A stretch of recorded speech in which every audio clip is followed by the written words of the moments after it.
This is the brand new Xiaomi 15 Ultra, the company's latest, most flagshipest smartphone in their portfolio. It promises the best cameras and the best performance, well, the best of everything basically. So, does it actually live up to its hype? Well, I brought the Xiaomi 15 Ultra to Taiwan as well, and in this video, we are going to review it. So, thanks for liking and subscribing. So now let's get into it. We will start by talking about the cameras first. You see this big circle here? Yeah, it houses all of the cameras inside. We have a total of 4 cameras here, 3 prime lenses and 1 periscope lens. The focal lengths are at an equivalent of 40mm, 23mm, 70mm and 100mm. Now, for the sake of brevity, I am just going to show you a few shots that I've taken with the Xiaomi 15 Ultra using the photography kit during my trip to Taiwan. I've taken a lot more shots and way more things to talk about, so I'm going to split it into another video of its own. We will also be talking about the photography kit in that video as well, since it has improved a lot. So click that like and subscribe button so you don't miss out on that video.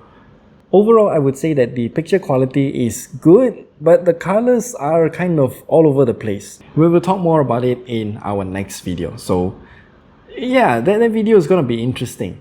As for the screen, it is using a 6.73-inch AMOLED screen with quad curves, has a resolution of 3200 by 1440 pixels. The maximum achievable auto brightness is at around 1150 nits only, which is rather disappointing for this level of smartphone, but we can still use the phone under sunlight anyway.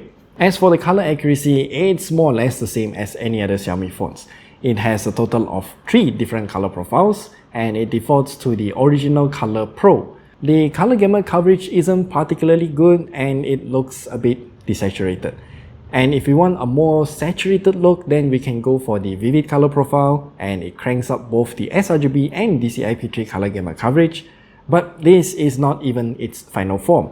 We can use the saturated color profile that boosts the sRGB and DCI-P3 color gamuts to nearly 100%, and it makes the display look truly vivid. So it really depends on what kind of look that you're aiming for. And now the performance, it's an interesting one. The Xiaomi 15 Ultra is equipped with the standard 8-core Snapdragon 8 Elite, and it performs really well throughout all the gaming tests.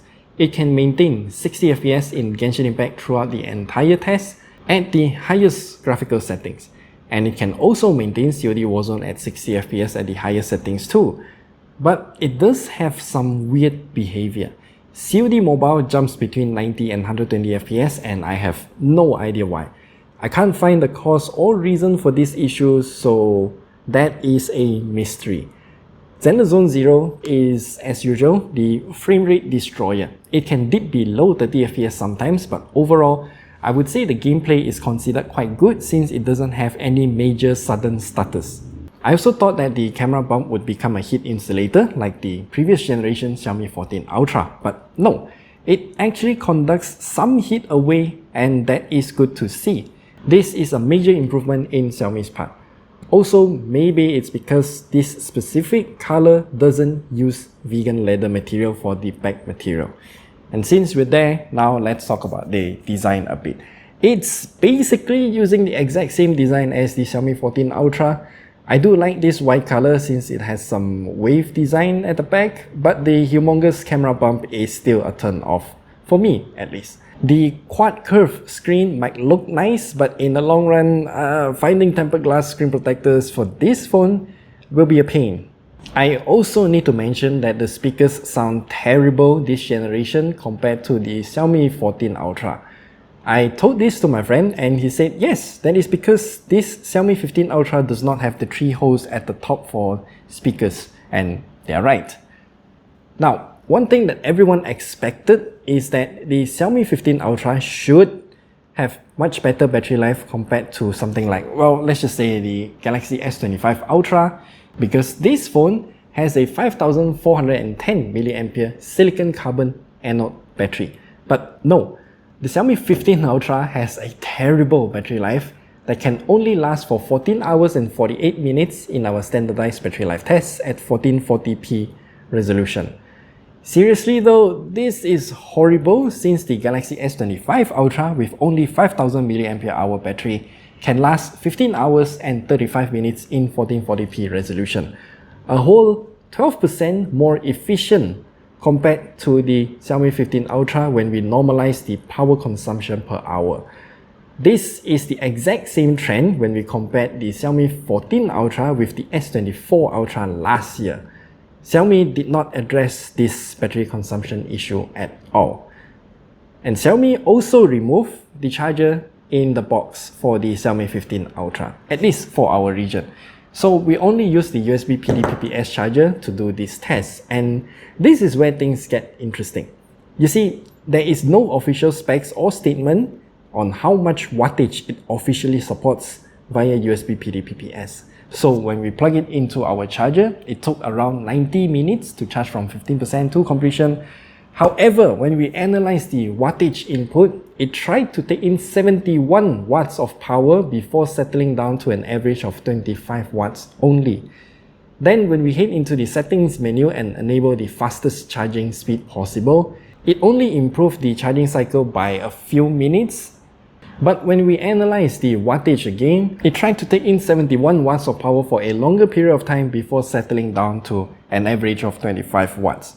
This is fascinating, and I do believe that the phone can indeed support higher wattages through USB PD-PPS, but maybe Xiaomi is locking it away so you buy their proprietary fast chargers and cable only. Well, that's a tinfoil hat conspiracy. I really don't know what's happening here. Now, let's talk about the software. This phone is running on HyperOS 2 with the version number as shown on the screen here. As mentioned earlier, I do believe that HyperOS is the reason why this phone has such terrible battery life. Either way, HyperOS is super smooth and has a lot of fancy animations just like before, making it a very fluid experience. There are a bunch of AI features built in as well, but most of it is what we have encountered on other phones before. The dynamic wallpaper though is surely interesting, and I wish more phones have this kind of feature. Anyway, there are a few more things to mention about the Xiaomi 15 Ultra. It has a USB 3.0 port at the bottom, has display output via USB-C, and also dual SIM card slots. The IR blaster for remote control is still here, but it has been moved to the rear-facing camera bump. At the end of the day though, should you buy the Xiaomi 15 Ultra? Well, I think the price is a bit difficult to swallow at 5,199 ringgit. Yes, we do get the free photography kit as a bundle too, which has improved a lot over the previous generation, but I do believe that the cameras themselves on the Xiaomi 15 Ultra has a lot of issues, and most of them are the same as the Xiaomi 14 Ultra. I guess that's a spoiler alert for the next video about the Xiaomi 15 Ultra's cameras. Whoops. But yes, the Xiaomi 15 Ultra has great hardware on paper, but in practice it falls short. The battery life sucks. The cameras need a lot more work to make the pictures look nice, but the gaming performance is somehow very good. And that is all that we have to share with you here in today's video about the Xiaomi 15 Ultra. Do let me know what do you think about this phone, and remember to like and subscribe so you don't miss out on the video where we talk about the cameras in depth and also about the photography kit. So yeah, we'll see you guys in the next video. Goodbye for now. Yeah, remember to like and subscribe. Yeah, like and subscribe. That's very important. That helps us out a lot. Thanks a bunch.